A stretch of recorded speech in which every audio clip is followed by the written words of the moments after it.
Ladies and gentlemen, welcome to LOPvox Live with your host, the Ghost Scientist. Join in our exciting conversations that are educational, informative, and oftentimes entertaining. So without further ado, this is LOPvox Live. Ladies and gentlemen, welcome to LOPvox Live. This is your host, the Ghost Scientist. I have a very, very special guest on our program today, Michael Cremo, who is the author of several books, including his newest works, My Science, My Religion. How are you doing today, Mr. Cremo? Doing just fine, Ghost Doctor. Today, we've been posting all week about you being on our program today, and we have gotten lots and lots and lots of buzz from the forums, lots of buzz from the listeners of LOPvox Live. And so just to kind of lay into the works, and we'll get into your newest work, My Science, My Religion, at the end of the program or towards the end of the program.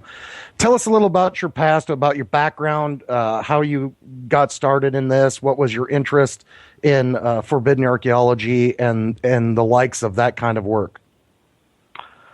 Well, my interest in Forbidden Archaeology has a lot to do with the way I was raised. My father was an intelligence officer in the United States Air Force, and that meant a few things for me as I was growing up.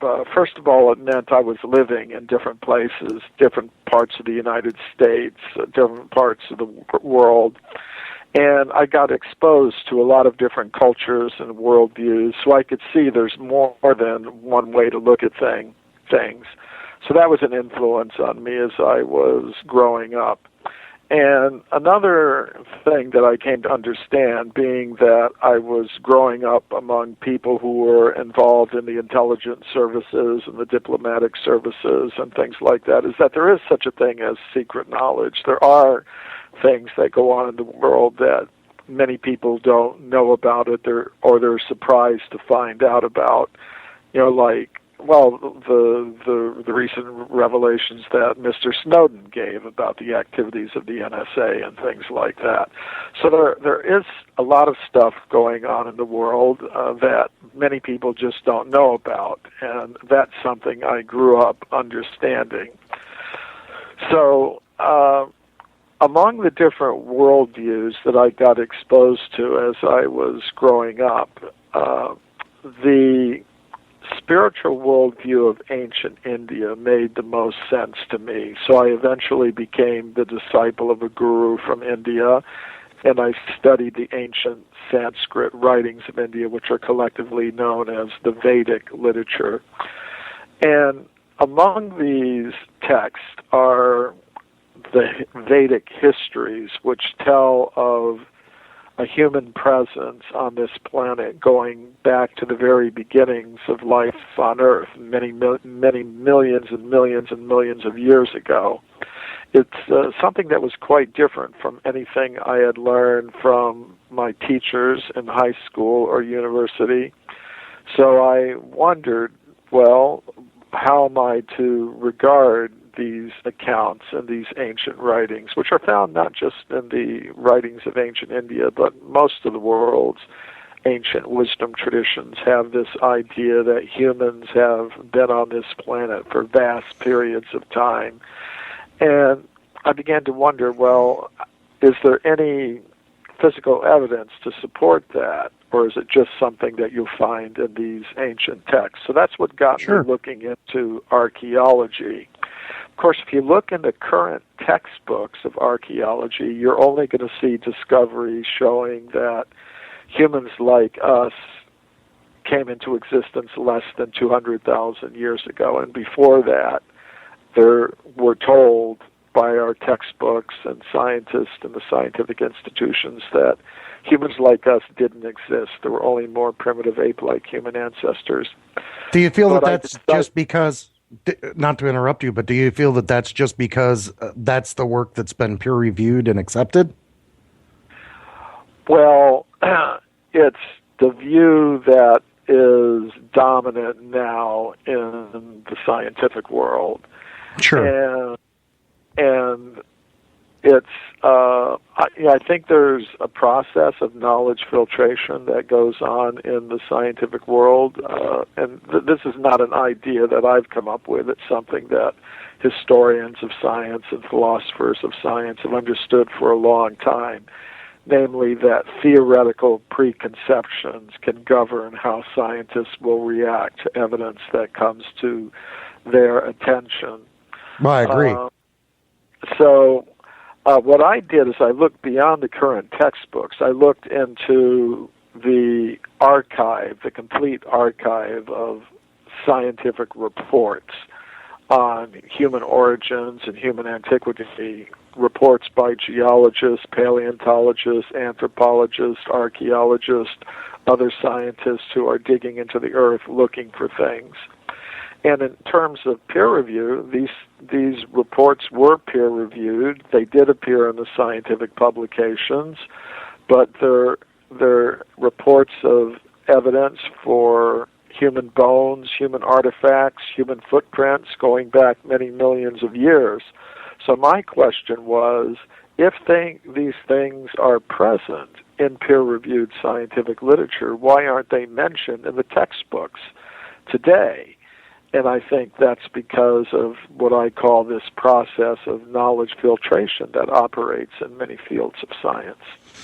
Well, I became very aware of you through actually a very good friend of mine who, of course, is no longer with us, but Dr. Brian O'Leary, who sent me an email several years ago and said, Doc, you need to take a look at what this guy is working on. You might find it of interest. And he sent me a video of some research that you had been doing, and I'm sure that this was a long time ago when you were doing the research on modern humanoids being found in rock strata that was way older than that should have been, and then you traveled around the world and started doing research at lots of different museums and trying to do cataloging of some of these. Is that correct?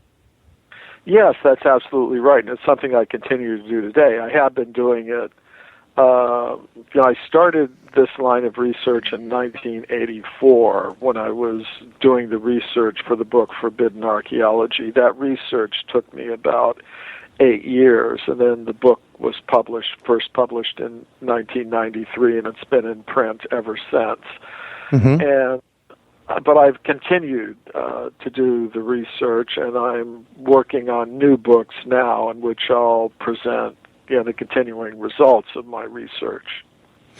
So some of the first statements you made was about the Veda and the Vedic religion.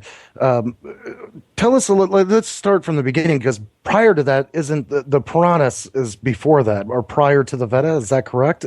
Do I have that correct in assumption? Well, what comes before the Veda? I didn't catch that word. The Puranas? Oh, the Puranas.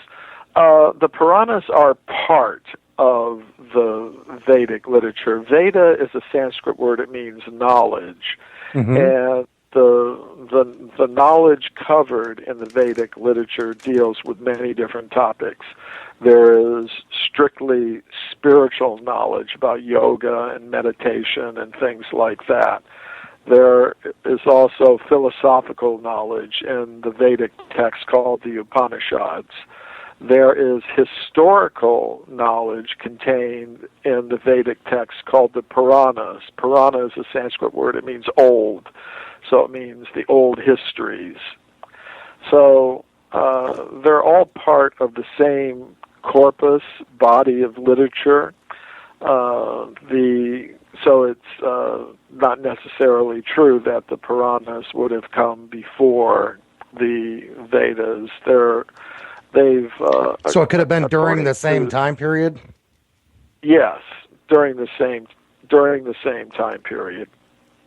So give us my listeners, by the way, and my the people who come to Lunatic Outpost and then listen to the broadcast are very, very interested in the teachings and the history, especially the ancient origins history of that specific knowledge. So can you start us from, if you don't mind, from the beginning and kind of lay the groundwork for us as you go through the process of explaining the not only the scientific knowledge that they held, but the religious connotations to that. Okay, I'm getting a little bit of an echo in your voice, but I think I got most of what you said. Veda, according to the Sanskrit language, is a word that means knowledge. And it's based on the idea that there is an eternal conscious source of everything that exists. In other words, there's a kind of cosmic intelligence behind the whole cosmic manifestation. And this cosmic manifestation it has a purpose. There are conscious selves who originally belong on what I would call the level of pure consciousness. But if they become selfish or egotistical, they can no longer exist in that state, and there must be an alternative reality for them to occupy. And that's the material world, the material universes. So when they come here, when the conscious selves come here, they are given an opportunity to act out their desires, their selfish desires, in the world of matter to try to dominate, control, and exploit the material resources and other living things. So are we talking about genetic memory in that? Yeah. If they want to, the Vedic knowledge is there to inform them what their real state is, that they are beings of pure consciousness who have an origin beyond the world of matter, that there are different systems of consciousness transformation, yoga, and meditation that can help them restore consciousness to its original pure state and get out of the world of matter and go back to that original level of pure consciousness. So the Vedic knowledge is meant to provide those kinds of insights, and it includes a lot of different things. And one of the things that it includes is actually a history of our involvement with the world of matter. And it goes back much further in time than many modern scientists are prepared to accept. So that's ultimately what the Vedic literature is about. So according to the teaching, or according to their specific teaching, what is the origins? Where do the origins begin for hominoid on the planet? The first thing we have to understand is that any type of body, a human body, an animal body, a plant body, is a vehicle for a conscious self. And according to the level of consciousness, the consciousness self is placed into a particular kind of bodily vehicle that allows it to function within the world of matter. And the full range of bodily vehicles has always been available. In other words, right since the very beginning of the universe, there have been human bodies, animal bodies, plant bodies available for conscious selves. Now, in the course of reincarnation, it is possible for a conscious self to evolve through different species of life, different kinds of bodily vehicles. The human vehicle is considered to be the best one because in the human vehicle, the conscious self can actually free itself from the cycle of birth and death. It can free itself from its contact with matter. It can go back to the level of pure consciousness, which is beyond the world of matter with all its temporary manifestations and different types of suffering and misery associated with it. It's possible for the conscious self to rise above that, and that's particularly possible for a conscious self in the human vehicle. So that human vehicle has always been available for the conscious self.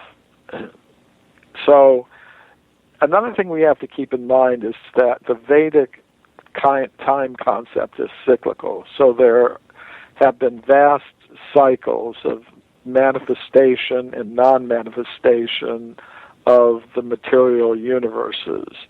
They come into being, they exist for some time, and then they go into a dormant state for some time. So there are vast cycles of time. There have been endless creations, endless destructions. It's not that there's just been one creation event or one devastation event. They go on cyclically, endlessly on this level of reality. And in all of those cycles, the human vehicle has been available for conscious selves. Now, according to the Vedic cosmological calendar, the most recent creation cycle began about 2 billion years ago. We're now in the middle of it. It will go on for another 2 billion years. So this isn't like a multiverse kind of thing that you're talking about. This is a cyclically re-establishing itself. Like there is a beginning and then an end and then a new beginning and an end. Is that? And there are also multi-universes as well. According to the Vedic cosmology, there's a form of God called Mahavishnu who lies on a causal ocean, an ocean of energy. And this Mahavishnu breathes in and out, and when he breathes out, millions of universes come from the pores of the skin of his body, and then they expand, they exist for some time, and then when he breathes in, those millions of universes are absorbed back into his form, and they go into a state of suspended animation until he breathes out again. So these breath cycles of the Mahavishnu last trillions of years, literally. So there is a cyclical manifestation of multi-universes. Let's put it that way. Okay, and is the intelligence, as you're talking about intelligence, or as they talk about intelligence, or from your understanding of intelligence, are we talking about a collective subconscious intelligence? No, we each individually have our intelligence. I have my intelligence. You have your intelligence. Each person who's listening to this show has his or her intelligence. So we're all conscious, we're all individual, we're all personal, we all have our individual intelligence. But among all the conscious beings who exist, one of them is the ultimate conscious being who has the ability to understand the consciousness, the intelligence of every other conscious self. I understand what's going on in my intelligence. You understand what's going on in yours. We may have some insight into what's going on in the intelligence of another person, but we don't really know for sure. But this supreme cosmic intelligence knows literally what's going on in the hearts and minds and intelligence of every conscious being. So in that sense, you could say there's a kind of collective intelligence, but really we each have our own individual intelligence. But does that mean then what they're describing is going back to a singular deity or a singular entity or a singular intelligence? Well, yes, and here I'm kind of speaking in general terms. I'm speaking in terms of general concepts which can be found in a lot of different ancient wisdom traditions. If you want to get into the specific terminologies, that I employ in my own spiritual practice and community, then we would say, yes, there is a supreme, intelligent, conscious being behind the whole cosmic manifestation. And in using Sanskrit names, we might call it Krishna, but in other languages and other cultures, other traditions, they may have some other name for the same thing, like people have different names for the sun. In English we call it sun, in French they call it soleil, in Russian they call it solnце, like in different languages they have different names for the same thing. But when I'm speaking to general audiences, I usually use general terms that can be understood by everyone without getting into the specific religious terminologies that I would use within my own spiritual community.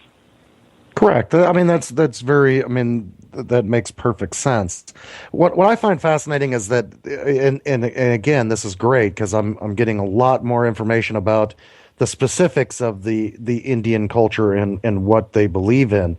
But what I find fascinating is not only do they believe in those same types of origins, but there are cultures of that era that actually have the same exact teachings or the same exact ideas about how mankind came about, how human beings are developed inside of a universal space, how everything comes together as a whole. I find that extremely fascinating that these cultures that were supposed to be separated by such vast amount of area should not have had these same concepts and ideas, which I think lends credence, if you will, to some of these ideas and some of these concepts and writings.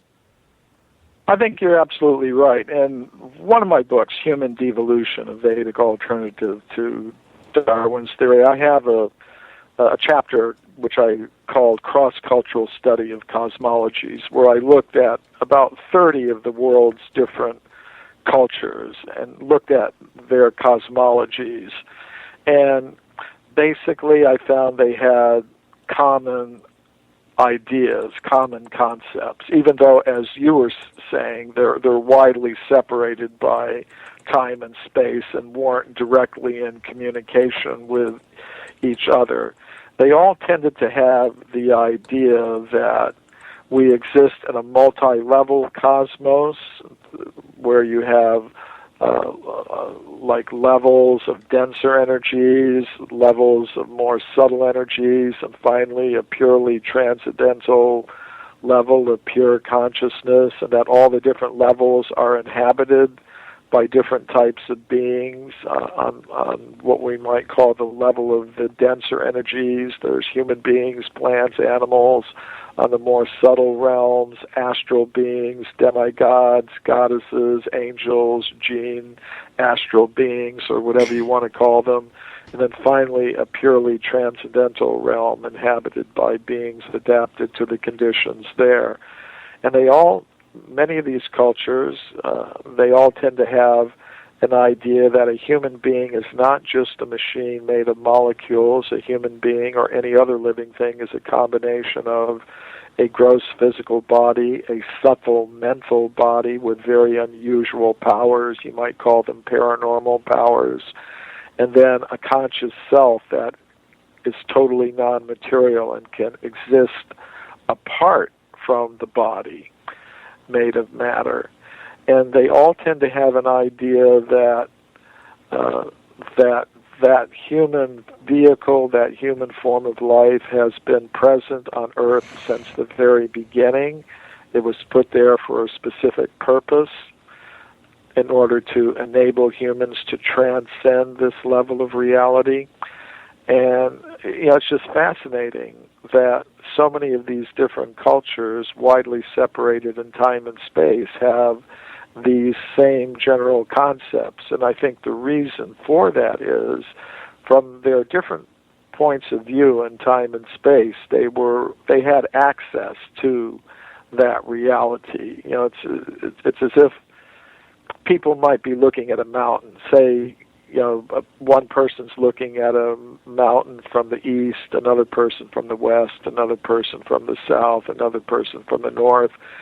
Their descriptions are going to be slightly different because they're looking at the same mountain from a different direction, but still they're going to have a lot in common with each other because they're actually looking at the same thing. So I think that's what we find in the cosmologies or worldviews of the world's great spiritual traditions, whether we're talking about the worldviews of the ancient Egyptians or the Chinese or the Australian Aboriginals or Native American Indians or the classic cultures of Greece and Rome and the Vedic culture of India. They tend to have parallels in them that are fascinating. Well, because they all seem to somehow go back to the same base. And as a scientist myself, I tend to try to do that myself, eliminate the person, place, and an event and get down to the basics. What is actually being said or what's being spoken of? And it seems like not only inside of Christianity or Christian beliefs, but outside of the Christian beliefs as well, even cultures from, say, Aboriginal tribes, the Zulu Nation, Sumerians, Mesopotamians, Egyptians, the Hopi-Ropis here in America. It seems like all of those ancient cultures all seem to have the same pieces of puzzle that all tie it all together. So in the specifics of the Indian culture, what do they feel is purpose? Like, what is the specific purpose? Because they're saying, of course, we're not just some automaton, if you will. What is the purpose then? What is their specific purpose? Well, the purpose is, there's a Sanskrit mantra from the Vedanta Sutra. It says, Atato Brahma Jigyasa. The purpose of life is to understand our spiritual nature, which is beyond matter, and to transcend the world of matter and restore consciousness to its original pure state, in harmony with the source of all conscious beings and with all other conscious beings. That's the ultimate purpose, to live in this world as simply and naturally as possible, satisfy our material needs in the most simple, natural, and efficient way possible, in the most unselfish way possible, understanding that we're all related to each other, we're all coming from the same source, and we shouldn't be dividing ourselves into so many competing groups to try to dominate, control, and exploit the material resources and each other. We should be living cooperatively, trying to put most of our human energy into developing the resource of consciousness. And it's possible to have a civilization organized on principles like that, so that we can satisfy our material needs in the most simple, natural, and efficient way possible, while at the same time restoring our consciousness to its original pure state beyond this world of matter. And the ultimate goal would be to exist in loving harmony with the source of all conscious beings and with all other conscious beings in a world of eternality, full knowledge, and ananda, or spiritual pleasure. Do you feel that the knowledge or I guess it's kind of hard to explain what you would actually term it as, but do you think that this intelligence that was given to the people came from some sort of outside source or an outside entity that was this a contact, a physical contact that gave them this intelligence? Well, or the teachings, I should say, or the written scripts. Well, the knowledge is eternal. It exists on the spiritual level of reality. It exists on the level of pure consciousness, and it's injected into the world of matter to help remind us of our original condition. And as far as each one of us, we're all extraterrestrials in the sense that, as our bodily vehicles may be made of molecules and atoms and things like that, but the conscious self is not made of molecules and atoms. It's not produced by molecules and atoms interacting in the brain. The conscious self has its own independent existence, and it comes from a higher level of reality beyond the world of matter that we now inhabit. So the knowledge of the Vedas also comes from that higher realm. We're from that higher realm. The knowledge of the Vedas is from that higher realm, and it's meant to remind us or wake us up to our original spiritual nature. It's kind of like at night we go to sleep, we enter into a dream world, but when our alarm clock goes off in the morning, and we may be lost in a dream, but we hear that sound of the alarm clock, our mind begins to focus on it, and then we go through a transformation of consciousness. We wake up and we understand, I'm so-and-so, I've got to go to school or go to work or do this or that.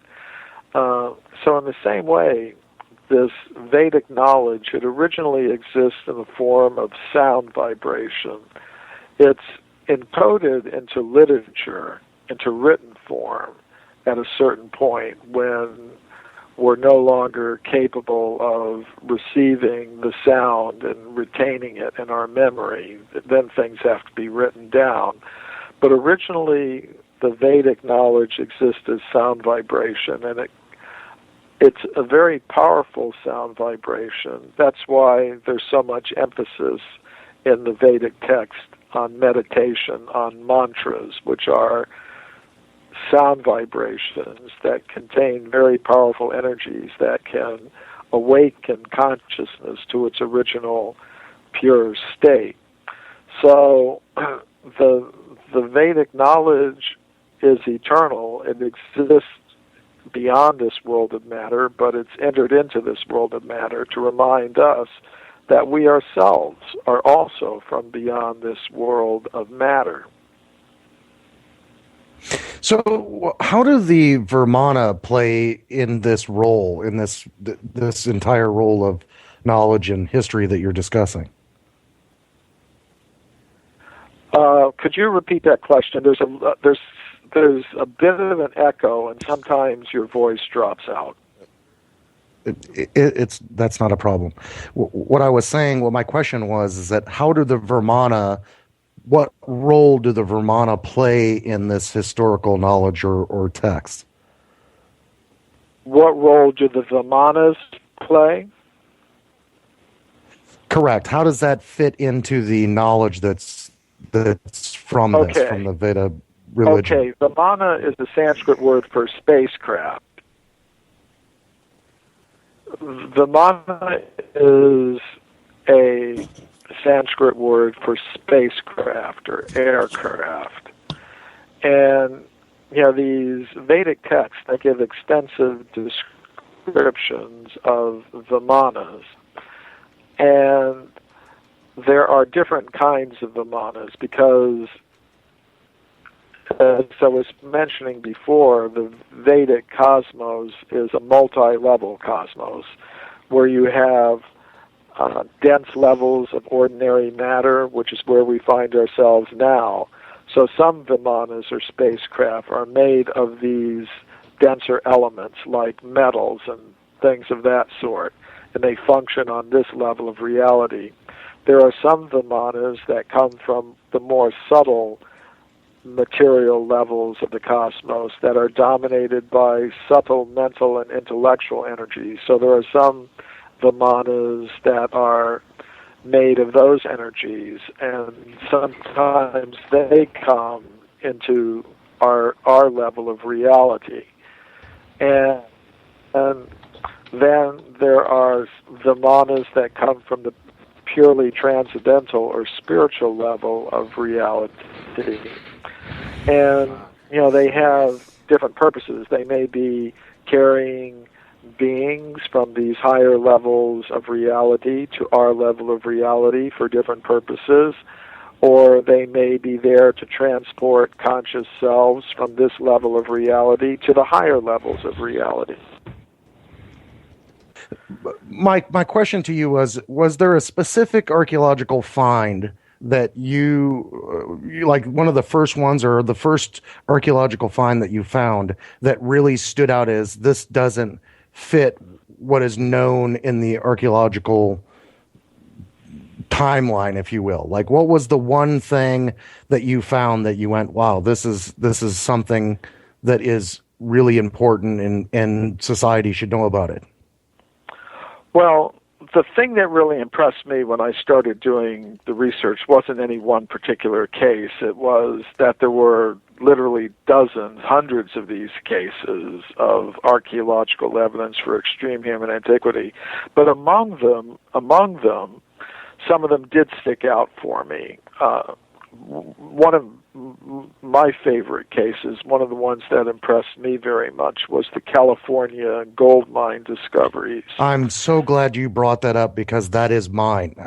That is my favorite of all.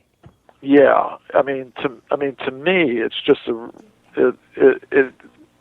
I'm interested in two things.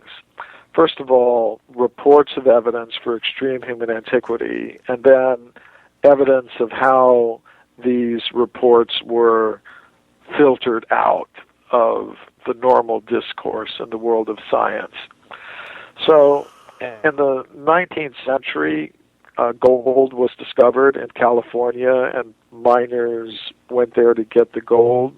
They were digging tunnels into the sides of mountains like Table Mountain in the Sierra Nevada mountains in California near the town of Sonora.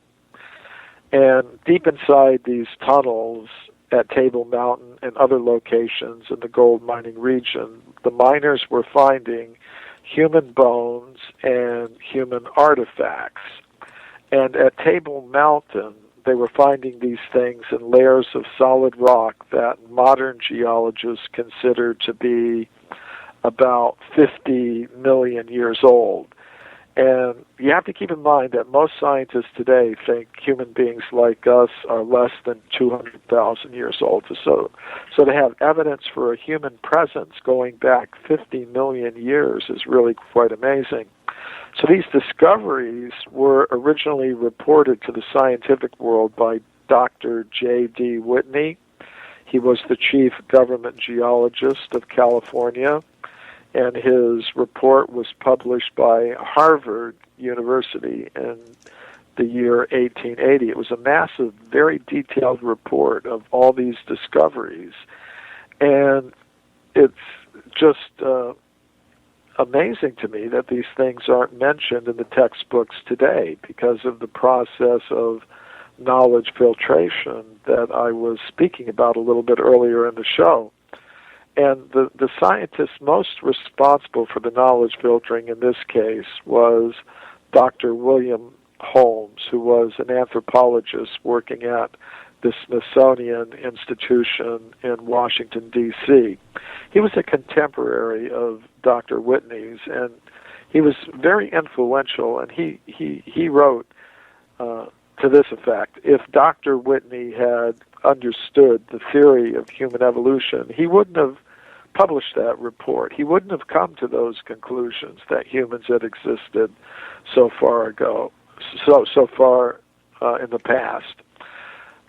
In other words, if the facts didn't support the dominant theory, the facts had to be forgotten, put aside, and that's what happened. However, some of the artifacts from the California gold mines are still in the collection of the Museum of Anthropology at the University of California at Berkeley. And some years ago, after Forbidden Archaeology was published, I was a consultant for a documentary called The Mysterious Origins of Man that aired on NBC. The producer of that documentary, a man named Bill Cote, had gotten a copy of my book, Forbidden Archaeology, and he wanted to include some cases from the book in this NBC television special. So I told him about the California gold mine discoveries, and he went to the Museum of Anthropology at the University of California at Berkeley, but they wouldn't give him permission to see the artifacts or photograph them or film them. However, we were able to find photographs that Dr. Whitney had taken in the 19th century, so he did wind up with some images he could use in the documentary, which featured my work and the work of others in the alternative history field like Graham Hancock and Robert Schock and Robert Bivol and others, David Hatcher Childress and others. So when scientists found out that NBC was going to show this documentary, they went ballistic. They tried to stop NBC from showing it. They weren't successful, and that made them very angry. So they went to the Federal Communications Commission, the FCC, which is the agency of the government that licenses and regulates the television industry. And they tried to get the FCC to investigate NBC, censure NBC, fine NBC millions of dollars so they would never do this again. And, I'm happy to say the FCC didn't do any of those things, but I thought it was interesting that these kinds of attempts were being made as part of this whole knowledge filtering process that I was speaking about. Then after all that, later I went back to the museum myself, and I was personally able to get into the museum and see and photograph the artifacts. And I also visited the Sierra Nevada mountains. I went to Table Mountain and was able to relocate some of the old 19th century gold mining tunnels where these things were originally discovered. So it's really a fascinating case. Many well-documented discoveries reported by a top scientist in a scientific publication published by Harvard University, but ignored, forgotten, and suppressed. Now, my understanding of that, of this happening, of this archaeological find, was they actually found a skeleton. Is that correct? They found many things. They found human skeletal remains. They found obsidian spear points. They found stone mortars and pestles at dozens of different locations in the California gold mining region. So there were a lot of different discoveries. So that our listeners understand what the significance of that is, explain why that was so odd for them to have found these specific archaeological finds in this location.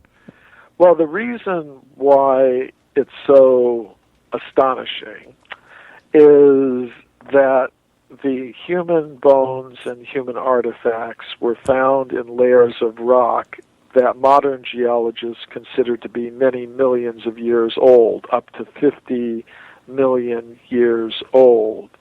And according to the modern textbook theories of human origins, humans like us appeared less than 200,000 years ago.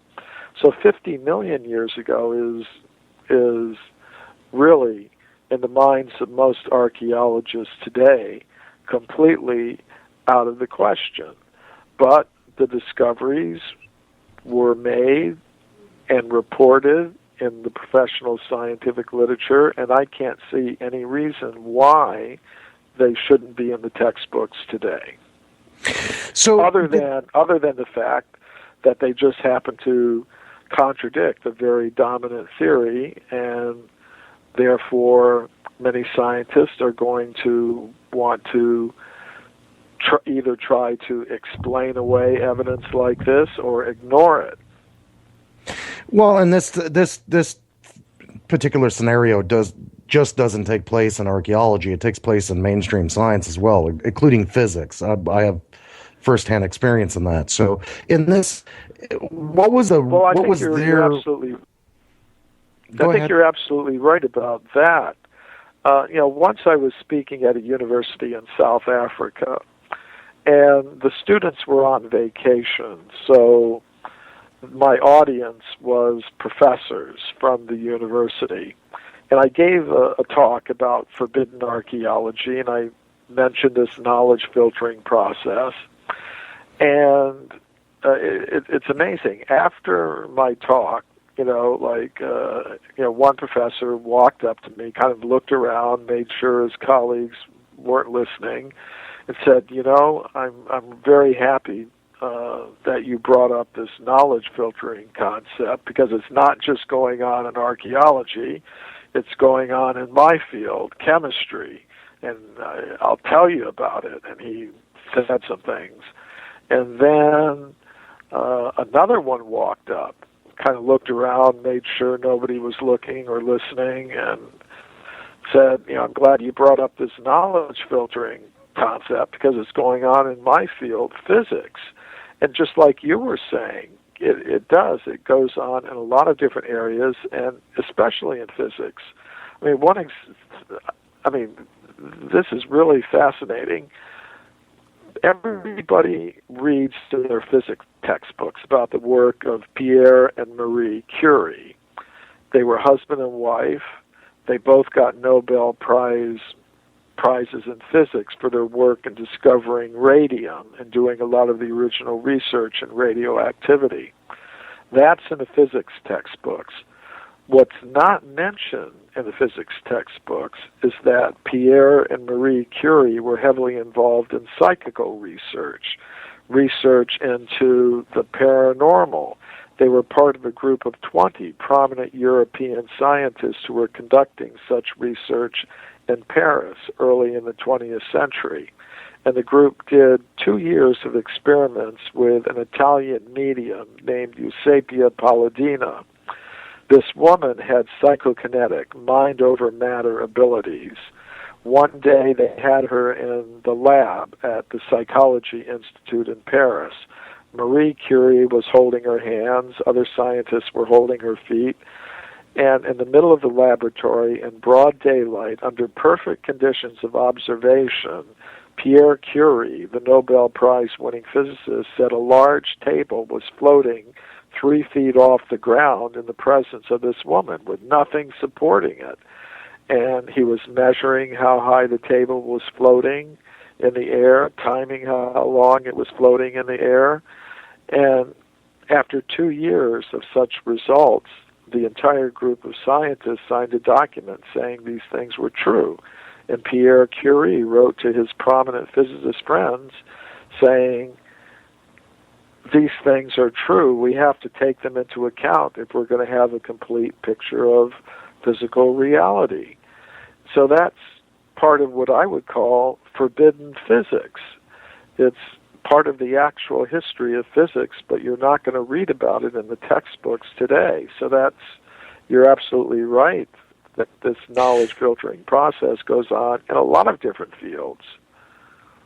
I wholeheartedly agree. I think it seems like anytime any information comes out from the scientific community that does not fit their specific paradigm or their specific knowledge base, and it goes against any textbook or any I should say mainstream knowledge, if you will, they fight you tooth and nail. They will not accept it. They will not peer review it, and they feel that if you're following this step, if you will, that we are all considered fringe scientists or fringe researchers or fringe investigators, if you will.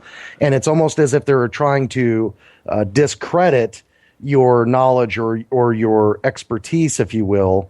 And I see that in yourself as well, especially from your early career. Yeah.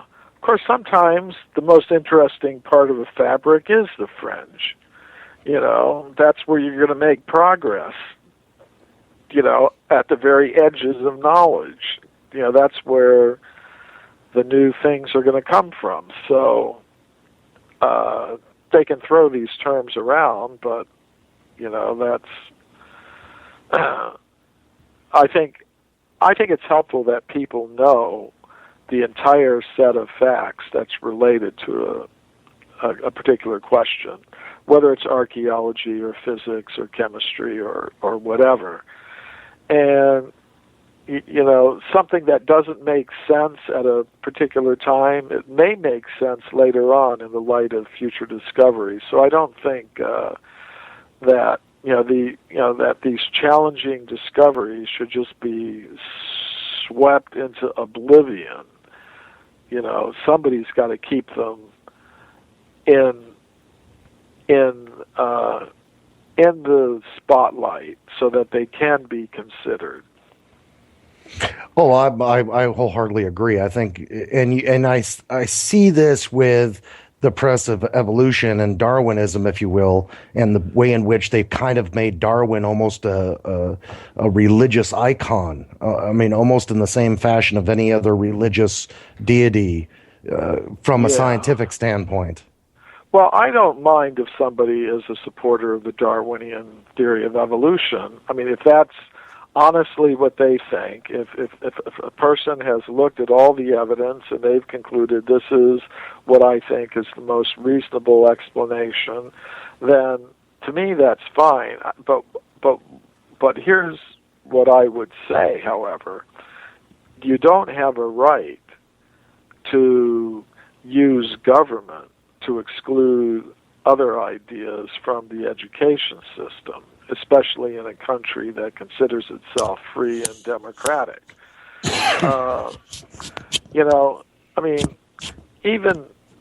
Let's admit, say most of the scientists today working professionally do accept the Darwinian theory of evolution. Let's say 95% of them. But there are others who don't accept that idea and are proposing different alternatives. And this is a fact, and everyone knows it. But what the supporters of the dominant view, the majority view, have been able to do is convince the government to give them a monopoly in the education system so that all other ideas are excluded, which has the effect of delegitimizing these ideas in the minds of students who are going through these educational institutions. Now, we in a free democratic country, we normally wouldn't tolerate something like that. We wouldn't tolerate the government saying, okay, this is a majority Christian country, so therefore in the textbooks and all the schools you're only going to see Christianity mentioned. You're not going to see any other religion mentioned. You're not going to see Judaism mentioned. You're not going to see Islam mentioned, or Buddhism, or Hinduism, or Zoroastrianism, any of that. Only Christianity. And we wouldn't tolerate that in this country, or we wouldn't tolerate the government saying, you can only buy one kind of car. Most people in this country want this type of car, so that's nobody can have any other kind of car.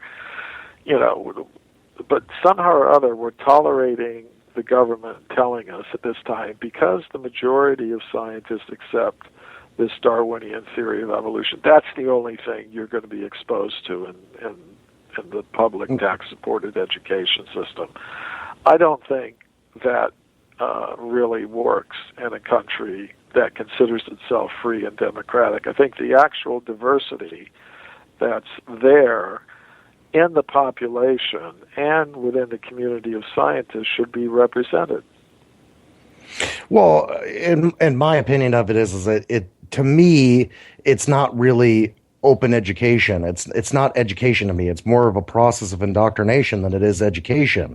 I would think that you'd want to open their minds to other ideas, other concepts, other knowledge, so that they have a broader base of education than just simply giving them this narrow path to follow. Yeah, so I think right now, I think if people really thought about that and gave some attention to it, we would see some changes, but at the present moment, I think people are more concerned with economic and political questions, and therefore these issues don't get as much attention as I think they really deserve. But I think eventually they are, because actually most people in the United States, Gallup surveys have shown, don't accept the dominant theories that are being presented to them in the education system by their scientific supporters over about 80% of the American people don't accept the Darwinian theory of evolution as it's taught by its supporters. Huge percentages of people have reported sightings of UFOs. Huge percentages of people have reported having paranormal experiences, all kinds of things that are forbidden by the scientific orthodoxy. So I think eventually that's going to have to be reflected in the political process and in the education policy arena, eventually. Maybe not tomorrow. And meanwhile, these ideas will continue to be discussed on radio shows like this, different kinds of television programs, and on the internet, and on the margins, so to speak. Well, we got 3 minutes to the top of the hour, and in this next 3 minutes, if you will, tell us what you personally have gotten out of all of the research and understanding that you've done in your career so far. Like, if you could sum it up in a nutshell and give it to the audience and say, this is my personal feeling on all of this, what would it be? Well, my personal feeling is this. I was raised and put through the standard education system where I was taught I'm an evolved ape, I'm a machine made of molecules, I'm a machine made of molecules in competition with other machines made of molecules for survival.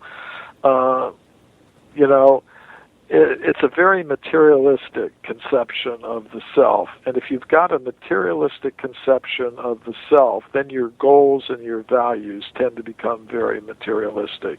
You just begin to think, how am I going to maximize my material production and consumption in this world? So through the research that I've done, I've become more and more convinced that I'm something more than a machine made of molecules in competition with each other for survival.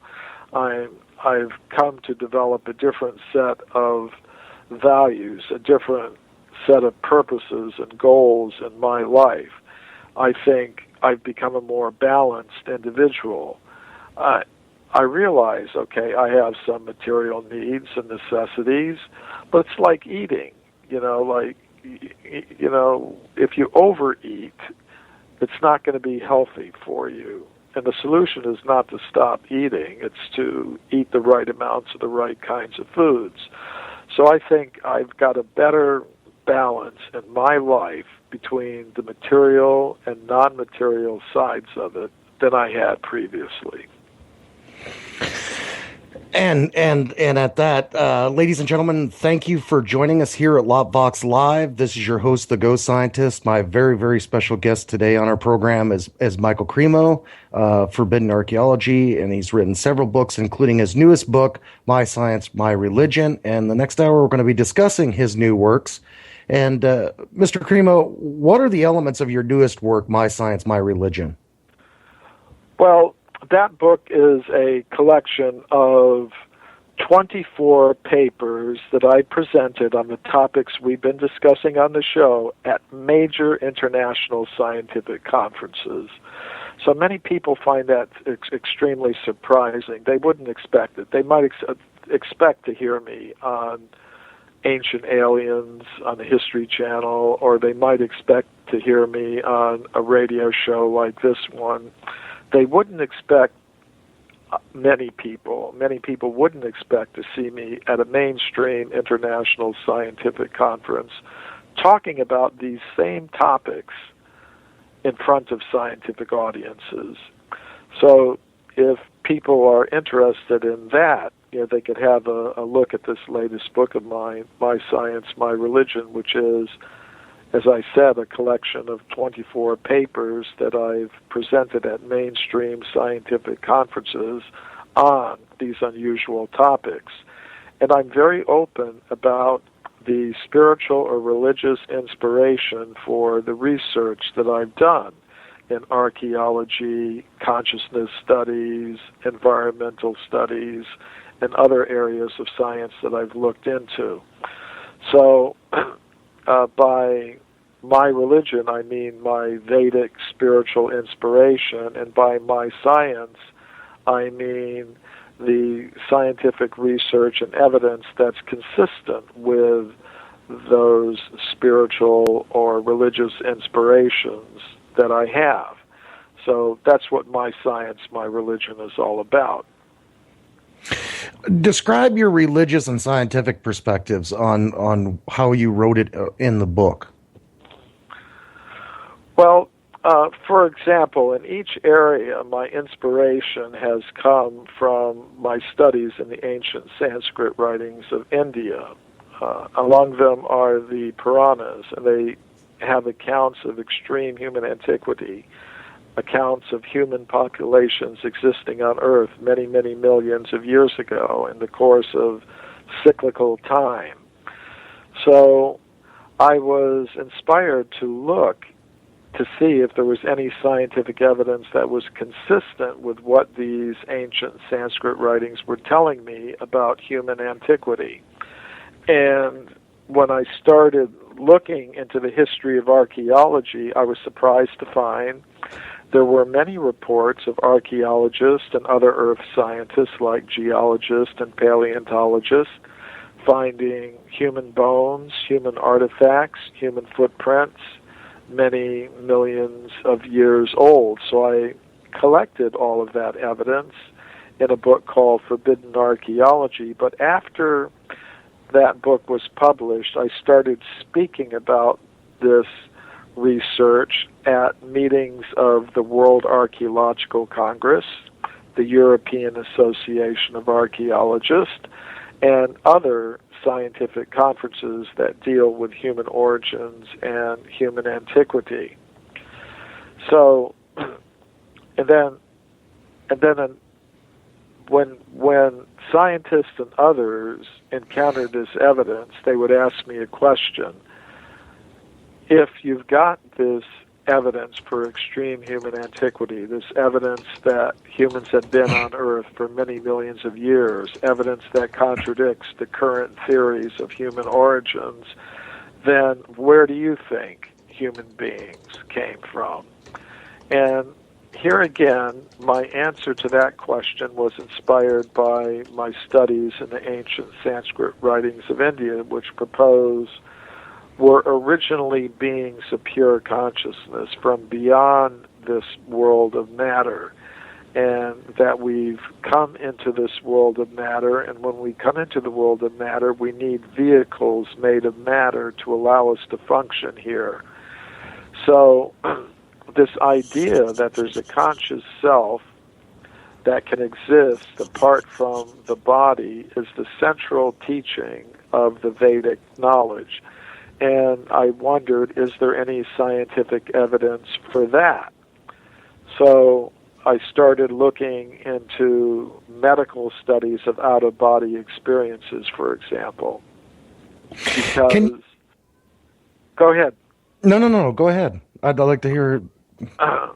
Well, this is an essential Vedic concept, that there is a conscious self that is different than the physical body that can exist apart from the brain, apart from the body. So the question is, okay, that's an idea that comes from some spiritual or religious text. It comes from what I would call my religion. Is there anything in science that would tend to support that concept, that there's a conscious self that can exist apart from the brain, apart from the body? And I found there is quite an extensive body of scientific evidence that supports that idea. Much of this evidence comes in the form of medical studies of out-of-body or near-death experiences, as they're sometimes called. You know, there are times when a person should be completely unconscious. During a heart attack, for example, the heart stops beating, blood stops flowing to the brain, medical instruments show that the brain waves stop. At a moment like that, a person should be unconscious. Yet many people in that condition report separating from their bodies. They look down and they see what the doctors and nurses are doing to revive them. So some physicians like Dr. Michael Cremo, a cardiologist, have heard reports like this from their patients, and Dr. Cremo in particular wondered, are these people telling the truth, or are they just making up stories? So he decided to do a scientific study. He selected about 24 of the heart attack patients who had reported these out-of-body experiences, and he carefully interviewed each of them, asking, tell me in detail what you saw the doctors and nurses doing. And then he carefully recorded this information, and then he went to the doctors and nurses who had treated these patients and asked to see their detailed medical records, which the patients do not have access to.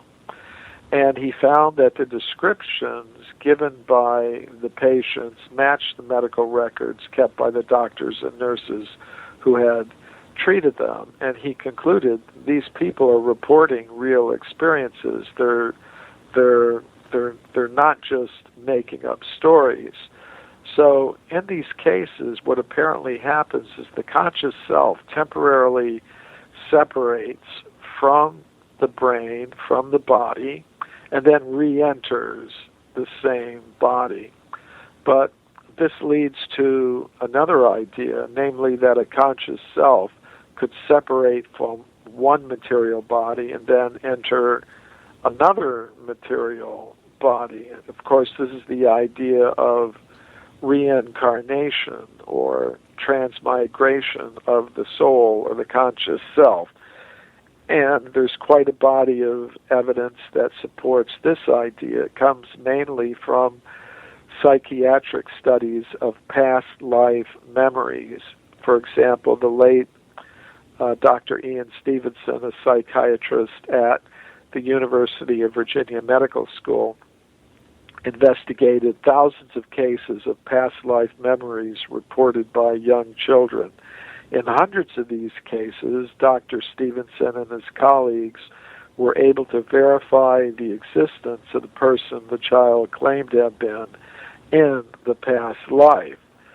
So there is evidence that there is a conscious self that can exist apart from the body, apart from the brain, can move from one body to another, and I've presented papers on this topic at meetings of a conference called Toward the Science of Consciousness, which is one of the major conferences, scientific conferences, that deals with these kinds of questions.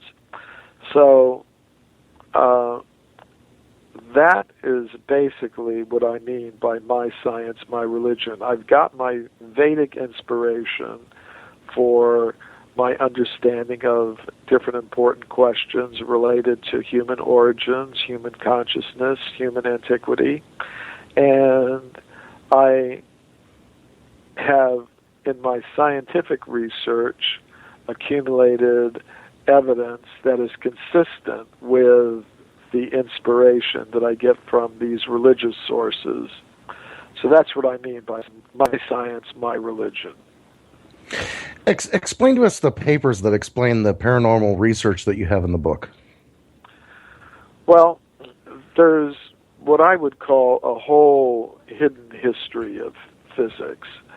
I mean, most scientists don't really believe that today that there are any paranormal powers or anything like that. They think this is completely outside the bounds of science. They think that, as you were saying earlier, it's completely unscientific, but it just shows an ignorance of the actual history of science. In the papers that I presented on these topics, I go into the history of famous scientists such as the Curies, who I talked about just a moment ago, earlier on this show, and their work in paranormal research. They were doing experiments with a medium who had psychokinetic abilities, and they concluded her abilities were real, that these are factual experiences. So what I think is involved here is there is a subtle mind element associated with a human organism that can act on ordinary matter in ways that we cannot explain by our current laws of physics. So mind is something like air. You know, we can't see air, but when air moves over an element that we can see, like water, for example, we can observe its effect. We can see waves forming on the surface of the water. So mind is something like that. We can't see mind, but many scientists have observed the very unusual effects of this subtle mind element on ordinary matter. I was mentioning the work of the Curies and psychokinesis, but there have been researchers in more recent times who have also done some interesting experiments. For example, Dr. Robert John, who was head of the engineering department at Princeton University, and his colleagues did some very interesting experiments with random number generators. So these random number generators are computer-like machines that will generate as an output a genuinely random series of zeros and ones. If you let the machines run by themselves, they generate a baseline of 50% zeros, 50% ones, which is what you would expect if you've got a truly random process with two outcomes. You'll expect, if you run thousands and thousands of trials, you'll get 50% ones, 50% zeros.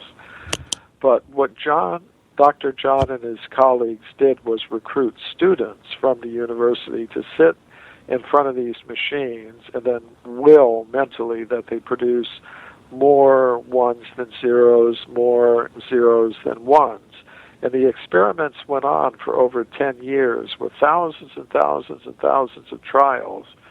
And the experimenters found that the students were actually able to do it. They were actually able to cause the random number generators to generate an output that was more ones than zeros or more zeros than ones, just according to their mental intention. And to me, that is evidence that there is a subtle mind element associated with the human organism that can act on ordinary matter in ways that we can't really explain by our current laws of physics.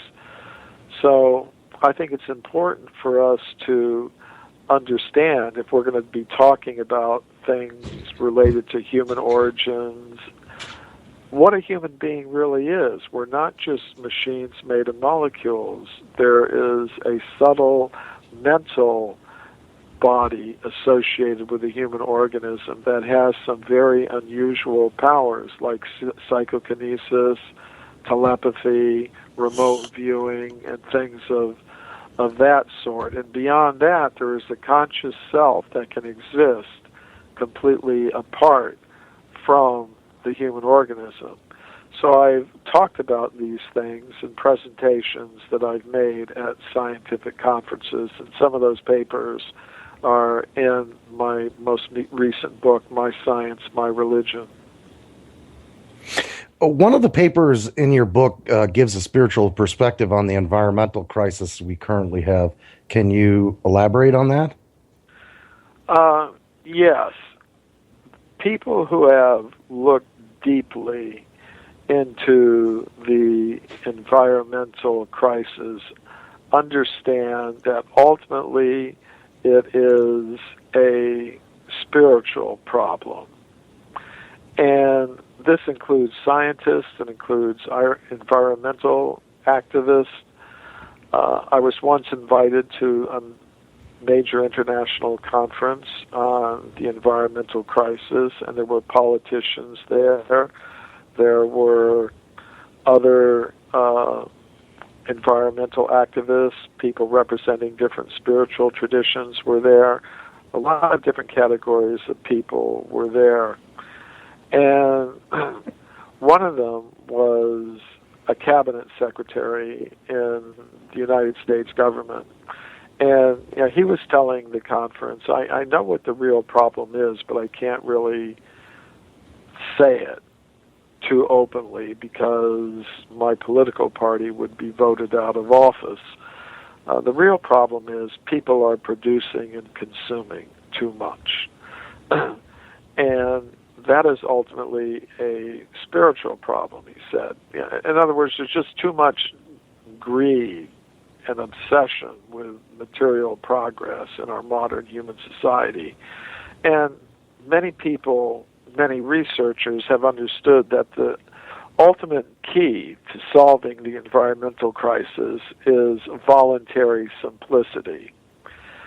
And practically every environmental problem, the air pollution, the water pollution, the pollution of the land with different kinds of poisons and things like that, can be traced back to the factories and other types of economic activities that are driven by our need to overproduce and overconsume material things. So the only real solution to these problems is voluntary simplicity, which people are only going to be able to do.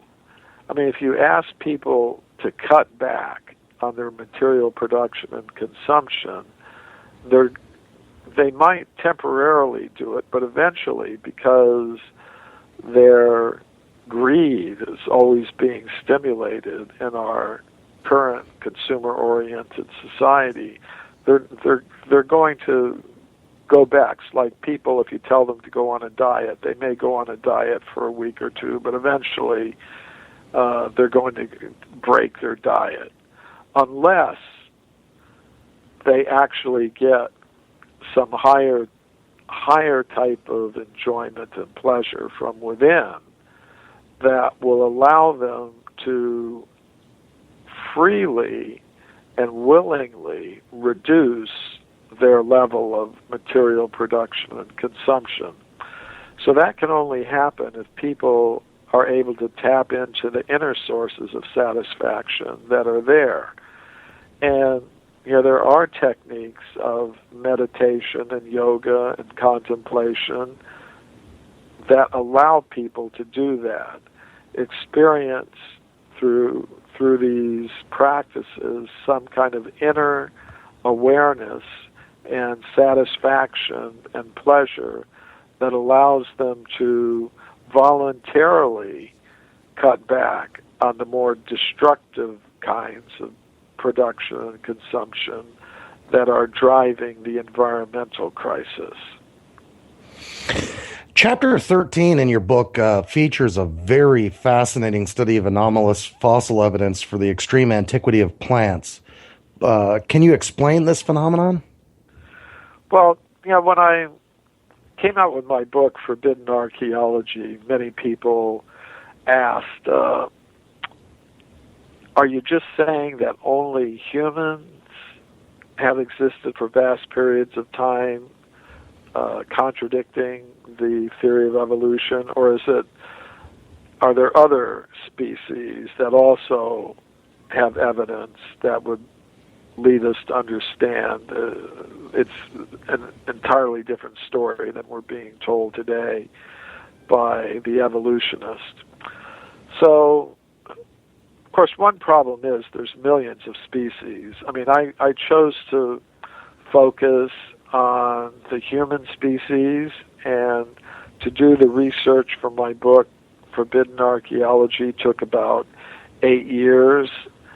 So I don't know if I can research the scientific evidence for millions and millions of species. I chose to focus on the human species because it's the one we're most concerned about if we're human beings, most of us.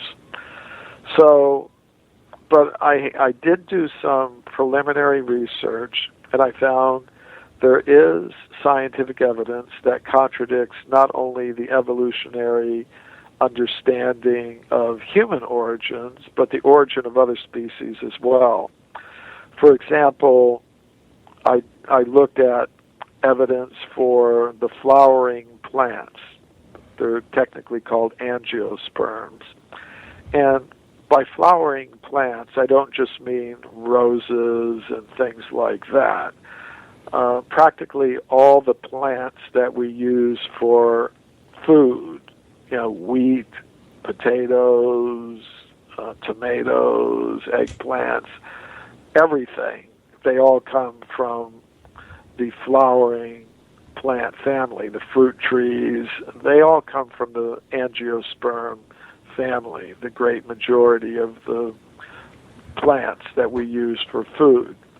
Now, most scientists today believe that those angiosperm plants came into existence maybe a little bit less than 200 million years ago during the late Jurassic period and the beginning of the Cretaceous period, going back maybe about 150 million years, maybe as much as 2 million years for some of them. And they believe that the very first plants that existed on Earth, on the land, came into existence maybe between 400 and 500 million years ago. So they think the flowering plants came into existence rather late. But in my research, I learned that in the 1940s, there were researchers, paleobotanists, who were doing investigations in the Salt Range Mountains of what's now Pakistan. At that time, it was part of India.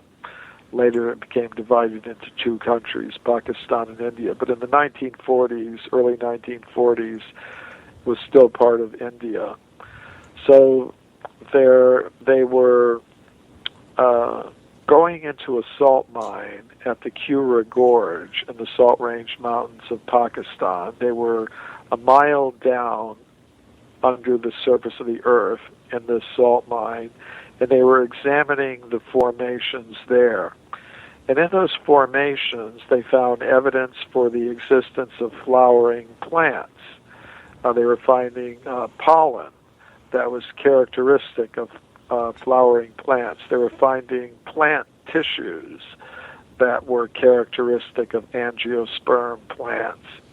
And these were found in layers of rock that belonged to the early Cambrian period, which means they'd be over 600 million years old.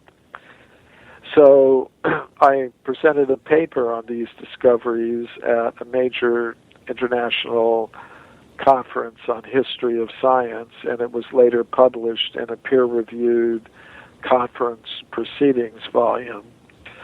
So that's what that paper was about. Because as I said, sometimes people ask me, are you saying it's just human history that has to be revised? What about the history of plants, animals, things like that? I think the whole history of life on Earth, not just the human history, is in need of drastic revision. And this is one example of it, showing that the flowering plants existed far earlier than most scientists now believe possible. How has the scientists reacted to your, the community of scientists, how have they reacted to your integration of science and spirit? Well, there have been three basic reactions. First of all, we have to understand that actually the scientific community is not monolithic. There are different groups of scientists with different outlooks on some of these questions.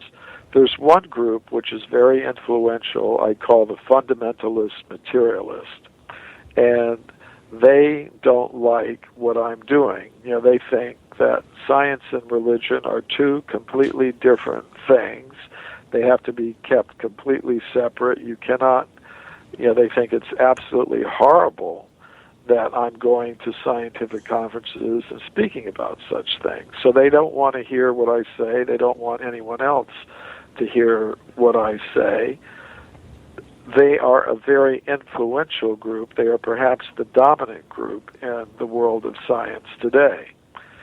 But fortunately, there have always been other scientists who have recognized that there can be a productive relationship between science and religion, and they're not completely separate.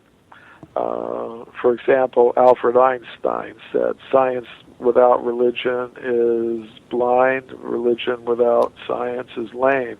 There are some scientists who've understood that the two can get along, and there can be a productive relationship between them. So it's scientists in that group, this more open-minded group, who have allowed me to make presentations at mainstream international scientific conferences.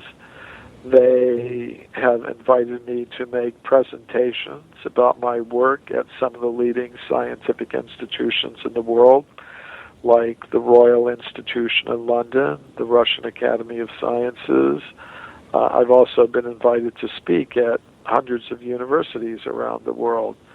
So that is another group. Now, they may not agree with all my ideas, but they think I have a right to present them in scientific circles. And I think that's an important step, because if ideas are going to change, then the first step is scientists have to be willing to listen to new ideas, different ideas, and at least some scientists are willing to do that. And then there's the third group, those who just don't care one way or the other about me and my work. So those are the three basic reactions. Some people who agree with me, some people who disagree with me, some people who just don't care.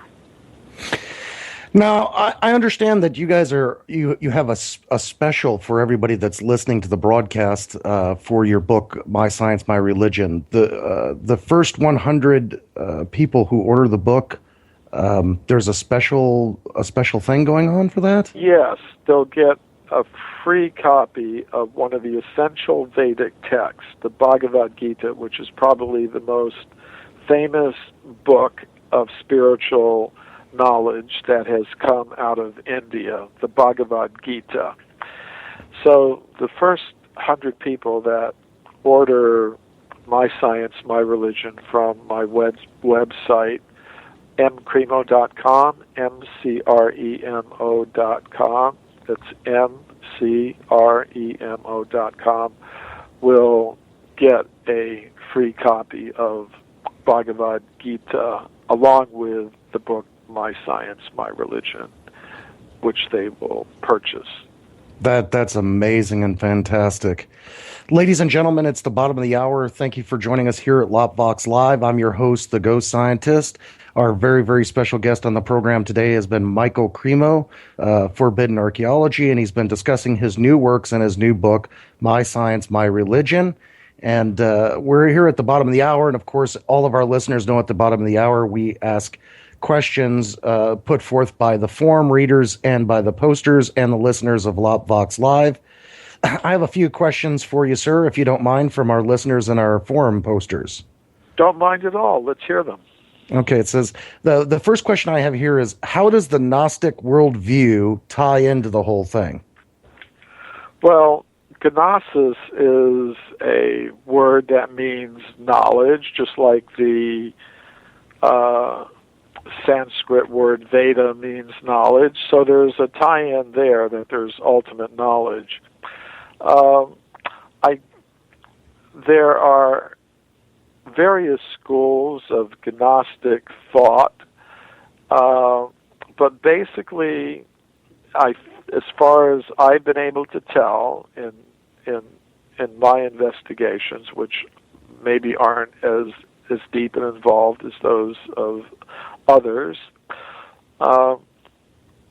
there is a distinction between matter and spirit, good and evil, and I think those are essential concepts, that we have a higher spiritual nature that has been covered over because of our association with matter, and there are forces within the cosmos that are trying to keep conscious selves associated with matter. So, and there are other forces in the cosmos who are trying to attract the conscious selves who are now in contact with matter back to their original nature. Maybe I've gotten it wrong there, but that's my understanding from what I know about Gnostic philosophy. Sure. What do you think of Mike Tellinger's discoveries in South Africa? Well, I know Mike Tellinger, and I think he's doing good work there. He's he approaches things basically from the standpoint of Sumerian texts, whereas I'm operating from my understanding of Vedic texts. So there's some similarities and some differences also, but I think he's one of the people who's developing this field of alternative archaeology, alternative history. I've met him, and I appreciate what he's doing. He's uncovered evidence for a very ancient human presence in South Africa. It's tied in, as my ideas are also, with the concept of extraterrestrials. Of course, I have an expanded conception of what extraterrestrials mean. You know, some people think they're just flesh and blood humans like us, but from other planets. But I include in the concept of extraterrestrials beings of the type that people would call extra-dimensional, or angels, or astral beings, or higher beings, or avatars, things of that sort as well. So, but I think Michael Tellinger has done a lot of good work in uncovering evidence for extreme human antiquity, especially in South Africa.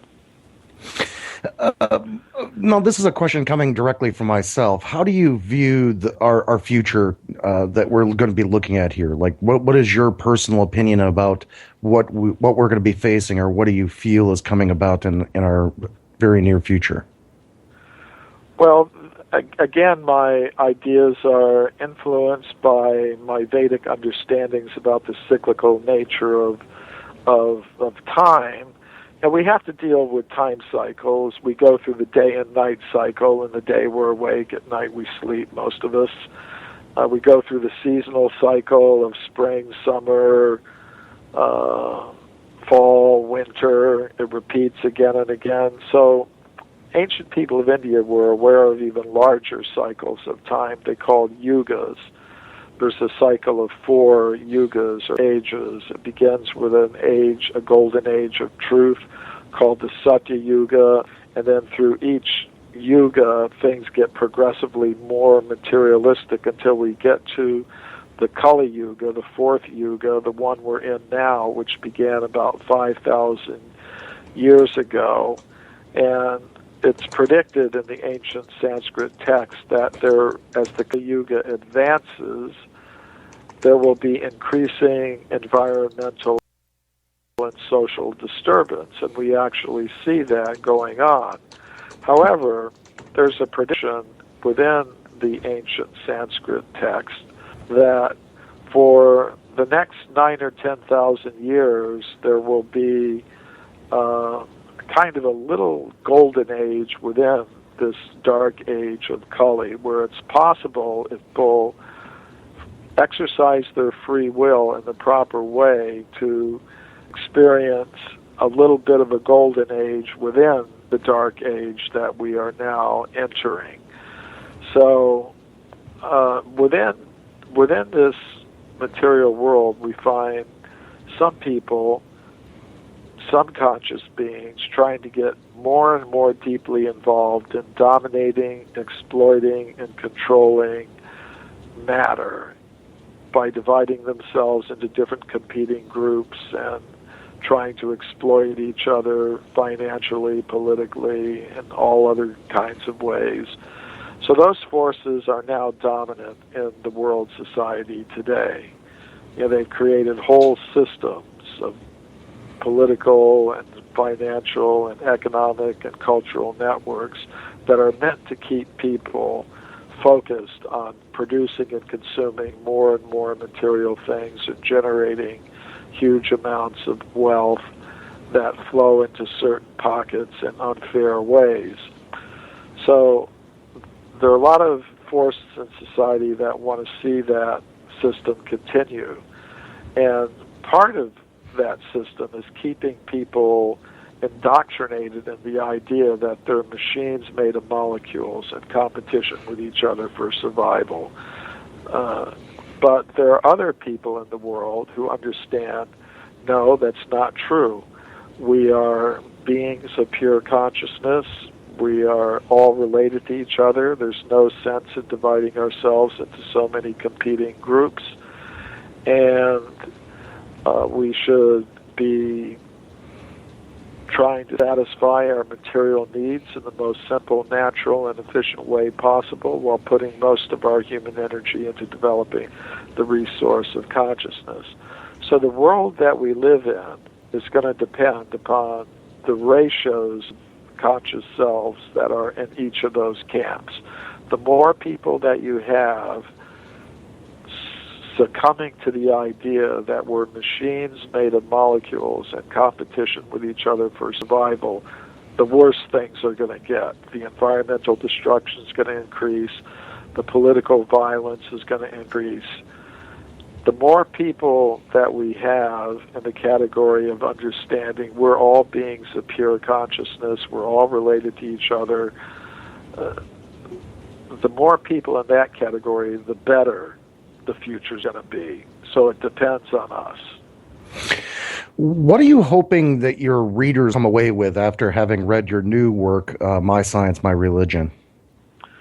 Well, I hope they would come to a better understanding of their real nature, an understanding that they're not just evolved apes, that they're not just a prisoner of the material conditions that they find themselves in, that they're not just machines made of molecules in competition with each other for survival, but they're ultimately, everyone is a being of pure consciousness. I am a being of pure consciousness. You're a being of pure consciousness. And not just the humans, but all the other forms of life. Each one of them also has a soul, a pure conscious self within it.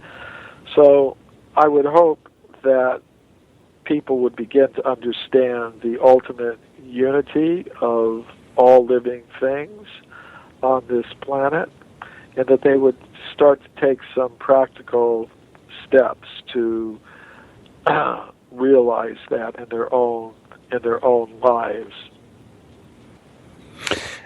And thank you very much, ladies and gentlemen, for tuning in. This has been LOPvox Live with your host, the Ghost Scientist, and our very special guest on our program today has been Michael Cremo, our Forbidden Archeologist, and his new works, My Science, My Religion. We would hope that you, of course, check out his new book and, of course, check out his older works as well. Lots of fascinating information, lots of educational and informative material in it. We personally would like to thank Mr. Cremo for being part of this program today here at LOPvox Live, and thank him very much for being on our program. And we would also like to say, if you'd like to get more information about Michael Cremo himself, the writer, the historian, the archaeologist, you can check out his website, and he'll give you that information as we speak. My personal website is mcremo.com, mcremo.com.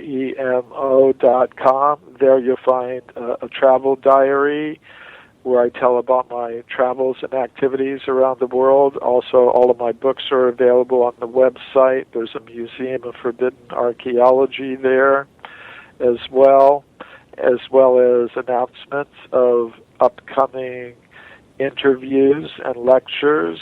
It's all there on mcremo.com, mcremo.com, and the special offer for the first 100 people that order a copy of my new book, My Science, My Religion, a special gift, a free copy of Bhagavad Gita, ancient India's most important spiritual text.